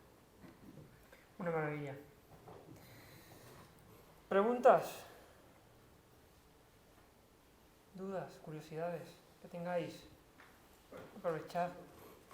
Yo, José Nieto, te lo dije ayer, en Mundo Deseo, he publicado 3 artículos dedicados a tu libro, con una reflexión, por supuesto, respetuosa, o sea, respeto máximo intelectual, pero una reflexión crítica de empirismo. Quiero decir, estoy absolutamente de acuerdo en lo que dices, pero también es verdad que todo eso se ha revertido. Es decir, hablas en el libro de que los finales tienen que ser concluyentes, no recuerdo las palabras, no puedo mirar en un momento. La palabra que dices exactamente es, espera que lo busco, el gesto final que dices, el gesto final. Bueno, en El poder del perro, lo que hace la música es no cerrar, es abrir más. Es decir, es dejar la música para no cerrar. Mira, perdóname. Yo prefiero que pregunten los alumnos, porque primero, la gente no ha leído el libro y no interesa entrar en polémica con esto, que además no tiene absolutamente ningún sentido, ni tiene ninguna utilidad. Perfecto. Yo tendría una pregunta. Antes que nada, darle las gracias a usted por todo lo que aporta, ¿no? A dar nota de música de cine, a cualquier tipo de música. Mi interés más que nada es saber, en base a su experiencia de tantos años de carrera, qué cosas o qué elementos cogería usted de años anteriores, lo bueno y lo malo, y de años actuales, lo bueno y lo malo. O sea, en cómo está cambiando el mundo de la composición para el visual en general, según su experiencia, ¿qué cogería de lo anterior, a favor y en contra, y de los momentos actuales que vivimos, a favor y en contra? Hombre, yo lo que creo, y lo oigo a colegas jóvenes, que se está perdiendo bastante, es la forma de trabajar en conexión con el director, pero no enseñándole una música a ver si le gusta y haciendo una maqueta que te lleva más tiempo que escribir la música y a ver si le gusta y si el productor le gusta y si al otro le gusta. Yo sería incapaz de trabajar así. Es decir, de hecho, cuando me he topado con alguna producción, me ha pasado una vez en mi vida nada más, con la última película de Milos Forman, yo inmediatamente dejo la película. Es decir, no es mi forma de trabajar. Como le dije a Milos Forman, yo no trabajo ya ni por dinero ni por orgullo, trabajo porque me divierte y no me divierte trabajar de esta manera contigo y me voy. Entonces, lo que yo sí recuperaría era la relación humana, profesional y de confianza entre el director, el montador y el compositor, o entre el compositor y el coreógrafo. Es decir, hay que echarle un par para invertir un dinero para grabar una música que dura, esta obra del Corazón de Piedra Verde duraba 1 hora y 3/4, creo recordar, que podía ser una ópera, tiene las dimensiones de una ópera corta. Y entonces, confiar en que la cosa va a salir bien y dejar trabajar al compositor. Yo nunca he tenido injerencias por parte de Imanol o de Vicente o de esto en qué iba a trabajar, yo, ni en el estilo de música. Yo he trabajado siempre hablando con ellos, entendiendo qué querían contar, por qué haces esta película. Alguien me preguntaba el otro día por Carmen. Entonces, cuando Vicente me dijo que iba a hacer Carmen, la primera pregunta es, ¿y a ti? Carmen, tú, ¿qué te interesa a ti de Carmen? Entonces me dijo, ¿tú has leído el libro de Mérimée? Le dije, hombre, no, yo creo que lo ha leído poca gente, todos tenemos en la cabeza a la ópera. Me dijo, pues léete el libro y verás lo que me interesa. Entonces, no me leí el libro, porque por norma nunca me leo un libro antes de leer un guión, para no caer en aquello de la cabra, de me gustaba más el libro. Entonces, siempre que me han dicho, léete el libro, dije, no, ya me explicas. Me explicó cómo era, y entonces, ¿vamos a tener un guión? Me dijo, sí, enseguida vamos a tener un guión. Y bueno, pues yo me leeré el guión y no me leí el libro. Entonces he recuperado el libro hace muy poco. que lo tenía por ahí y no lo había leído. Y me quedaba muy sorprendido porque resulta que el guión de Aranda es exacto el libro de Mérimée, con todos sus cambios de tiempo, sus flashbacks, todo eso está en el libro de Mérimée. Y entonces, claro, tiene tan poco que ver con la ópera, Claro. que incluso el personaje de Carmen, en la ópera, está desdoblado en dos personajes. Y en el libro de Mérimée no. Hay un personaje que no existe. Es decir, la dualidad del carácter de Carmen es interesante cuando es un solo personaje. Pero si lo desdoblas en dos, la buena y la mala, los personajes quedan más esquemáticos y más superficiales. Que es una genialidad por parte del libretista, porque eso es lo que daba la música de Bizet. Es decir, no iba a hacer una ópera wagneriana con personajes profundos, complejos, tal, sino iba a hacer una música fresca, pegadiza, etcétera, etcétera. Y entonces, yo hablo hasta el extremo con los directores de esto. Yo he tenido el privilegio de que me han enseñado sus guiones. Recuerdo el guión de Días Contados, que me lo dio Imanol y me dijo, critícalo hasta la crueldad.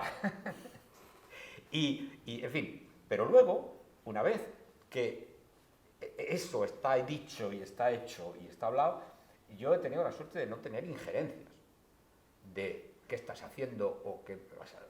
Recuerdo una vez con Pilar Miró que hablábamos de todo esto y estaba muy de acuerdo y al final me dijo, es que yo veo una música de clarinete y violonchelo. Y le dije una grosería directamente que no estoy dispuesto a repetir aquí, pero dije, oye, vete, déjame a que haga yo la música que yo. Ah, bueno, sí, sí. Es decir, que eso ha sido... Entonces yo eso sí que lo trataría de recuperar. Es decir, la personalización de la música. Leí hace poco un artículo que hablaba de cómo está el panorama en Estados Unidos frente a estos grandes talleres donde tienen 300 empleados entre orquestadores, compositores y todas estas cosas, y los compositores como Mancini y toda esta gente decían, no, yo en este sentido el cine a mí no me interesa, o sea, me interesa el cine cuando tenía una relación con un director que te encargan una música y que confiaban en lo que hacías, como mucho les pasabas una melodía al piano, si era un tema conocido, pero recuerdo, por ejemplo, cuando la Teresa de Jesús, que fijaros que yo no había trabajado nunca con Josefina, no nos conocíamos de nada, y en un momento me dijo, ay, ¿y no me podías enseñar algo de lo que estás haciendo y tal? Y dije, pues mira, Josefina, no, porque... Claro, porque la música que estoy haciendo es el antipiano. Lo que habéis oído es el antipiano. Eso no se puede tocar al piano, porque da un sentido. Entonces, dijo, bueno, no pasa nada. Y entonces, esa era un poco la relación de esa. Y entonces yo eso sí que lo recuperaría. ¿Qué es estupendo de esta época? Pues la tecnología, los sistemas de grabación, los estudios. O sea, yo muchas veces no quiero oír mis películas anteriores por lo mal que suenan. Grabábamos en unos estudios que no eran buenos, no existía el sistema Dolby, era un sistema de grabación que a 8000 hercios cortaban, con lo cual no había brillo, no había definición de los instrumentos, y entonces todo eso, claro, son los inconvenientes de la falta de medios tecnológicos. Entonces, de ahora conservaría eso y de antes conservaría las relaciones humanas. Eso sería el ideal. ¿Alguna pregunta más? ¿No? Bueno, José, ha sido un deleite. Un placer escucharte. Hay otra pregunta por allí, perdón.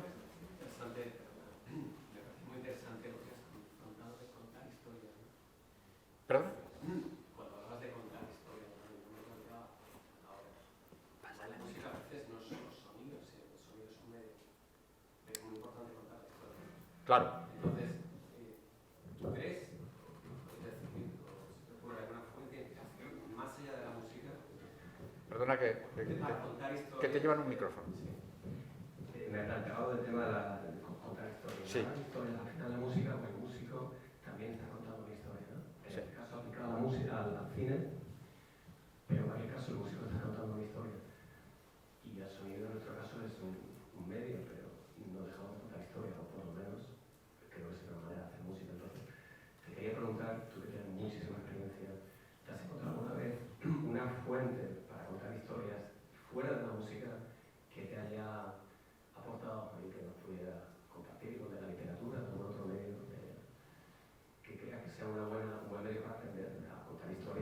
pero fuera, me dices, fuera de los que existen.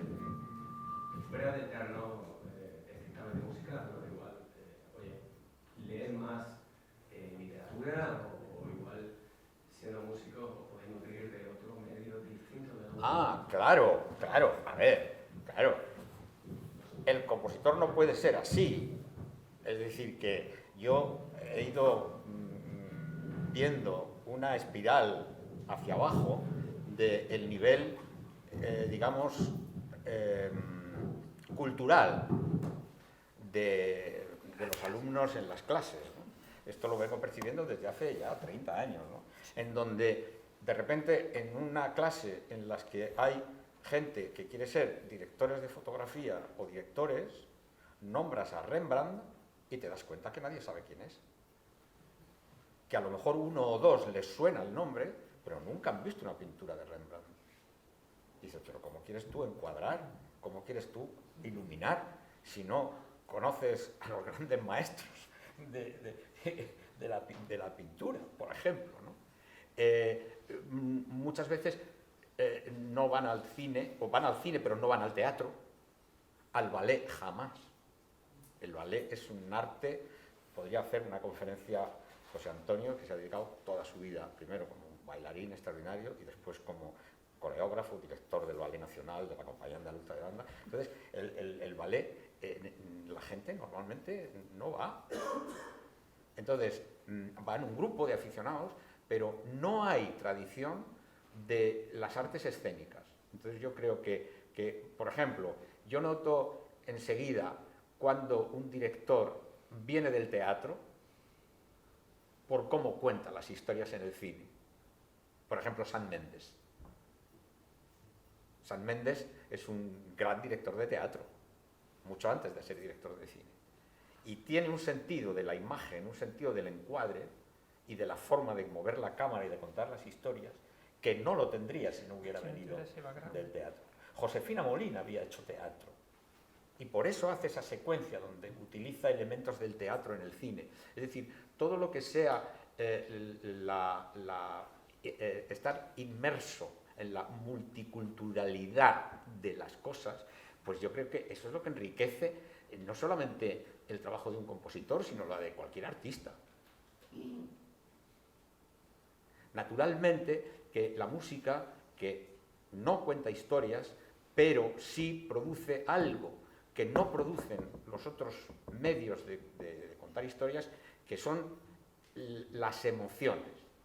Es decir, que cuando hablaba con el neurocientífico, hablábamos de que, con una polémica de él, mi hermano Jesús, que es profesor de historia, y yo, en donde Fernando, el neurocientífico, decía, no, porque hoy podemos medir qué pasa en el cerebro cuando alguien ve un cuadro o cuando escucha un sonido. Entonces, mi hermano le dijo, ya, pero ¿y cómo se mide, cómo veo yo las meninas? Que tengo una cantidad de información, sé quién son los personajes que aparecen, sé cuál es el pintor, sé cuál era el medio social, económico y político del momento. Entonces, yo veo eso de una manera y eso cómo lo registra el cerebro. Y entonces el otro dice, es que eso no lo registra el cerebro. El cerebro lo que registra son los impulsos inmediatos. Es decir, lo que yo, discutiendo con él, le dije, creo que deberíamos hacer una distinción entre lo que es escucha automática o percepción automática y percepción analítica. La percepción automática, y digo, es muy importante para nosotros como profesionales porque nosotros trabajamos siempre con percepción analítica. Tenemos gran información, gran cantidad de información sobre lo que estamos haciendo. Y hay un axioma, que es la información modifica la percepción. Decíamos antes, fijaros bien cómo habéis percibido los títulos del Quijote, porque la segunda vez veréis el yelmo y la espada, pero no la primera. Es decir, y si la información modifica la percepción, el que más información tiene sobre algo es el que tiene la percepción más deformada, que curiosamente es el director, y después el montador, y después la gente del equipo. Entonces, yo siempre me he encontrado con que cuando iba a ver el montaje final, aunque sí tenía información previa, ya de la película, tampoco iba yo virgen de información, pero sí que cuando terminaba el visionado, venían el director y el montador, ¿qué has visto, qué has visto, qué has visto? ¿Qué has notado, qué has notado? Porque voy fresco. Y entonces, claro, que decía, pues oye, aquí hay una cosa que no entiendo porque... Ay, sí, claro, es que hay un problema de montaje, a ver si lo puedo arreglar. Siempre había algo. Quiere decir que ellos ya lo tenían asumido. Entonces, por lo tanto, lo de la información, la percepción automática y la percepción analítica es tan importante como que tenemos que tener en cuenta que lo que trabajamos es para que lo que hacemos sea percibido automáticamente, no analíticamente. Después se puede analizar. Pero cuando la gente va al cine a ver una película o se pone una serie de televisión, lo que ve es lo que hay. Y todo lo demás, que pueden ser intenciones del director, no es que yo con esto quiero contar, es que yo tal, todo eso o está o no está. Si está, el espectador lo recibe y lo percibe. Si no está, se queda como lo que yo llamo ahí información no transmitida. ¿Por qué dura este plano? Hay un ejemplo, hay una serie de ejemplos de una película de Lossey, Accidente, ¿no? Donde todos los planos, cuando desaparece la acción, termina la acción, se van los personajes, se quedan los planos vacíos. Entonces dices, pues probablemente, yo poniéndome en buen plan, seguro que esto el director lo ha hecho porque quiere expresar algo o tal, pero no lo ha transmitido. El espectador, ¿qué percibe? Planos vacíos y, por lo tanto, caídas del ritmo narrativo. O sea que fijaros si es importante tener en cuenta estos dos niveles de percepción. Uno, el que es automático antes de recibir alguna información, y otro, el que es analítico. Por eso os estaba diciendo antes, yo nunca he querido leer un libro antes que el guión de la película. Solamente lo he hecho una vez con El Rey Pasmado, porque Imanol insistió, no, es que no estoy seguro. Si voy a hacer la película, quiero que me des tu opinión si crees que de aquí sale una película. Y entonces, claro, no tienes más remedio que leerte el libro. Pero es el único caso en que he leído un libro antes de leer el guión de la película, ¿no? Y de verlo. Entonces, todo esto, que me ha enrollado mucho, viene a que yo he leído de algunos escritores que dicen que ellos lo que echan de menos y lo que les gustaría realmente es que cuando alguien abre una novela suya, sonase música.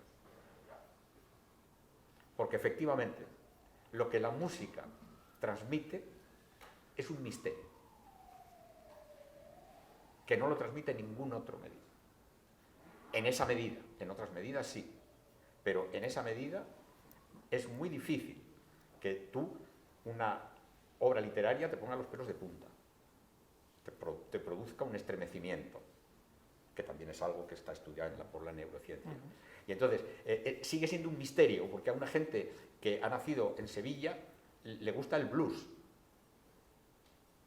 y se emociona con el blues, en lugar de con el flamenco, o además del flamenco. Entonces, es un misterio. Entonces, yo siempre digo que la música es una mezcla de física y magia. Y la física se puede medir, la matemática se puede medir, pero la magia no. Entonces, eso tiene la música que no tiene ninguna otra, en mi opinión, no tiene ninguna otra actividad artística. Esa es la grandeza de... Por ejemplo, a ver... Tenemos que ir cerrando. Sí, nos tenemos que ir, pero muy brevemente. En el mes de noviembre tuve el privilegio, la suerte, de asistir en el Conservatorio de Barcelona a una clase magistral de Anne-Sophie Mutter. Entonces, se subió al escenario, los alumnos tocaban una pieza para violín y piano, y ella hacía comentarios. Curiosamente, los comentarios que les hacía no eran tanto de técnica como de estructura. ¿Dónde viene la magia? Pues que en un momento determinado ella había traído el violín pero no lo había sacado de la caja y nosotros estábamos negros pensando, esta mujer se va a ir y no la vamos a dejar, y no la vamos a ir a tocar el violín. Y entonces con la segunda alumna hubo un momento que le dijo, ¿me permites? Y cogió el violín de la alumna y empezó a tocar y se nos pusieron los pelos de punta, porque era un milagro que de ese instrumento, el mismo instrumento que estabas oyendo desde hacía 20 minutos, saliera un sonido tan diferente, tan emocionante. No hablo ya de la forma de tocar, que yo ya era, pero sino el sonido, solamente el sonido, la calidad del sonido, simplemente te provocaba un escalofrío. Y eso es muy difícil que lo consiga otra manifestación artística. Vale, ya está. Muchas gracias, José. Ha sido un deleite, un placer tenerte aquí. Yo pido un aplauso.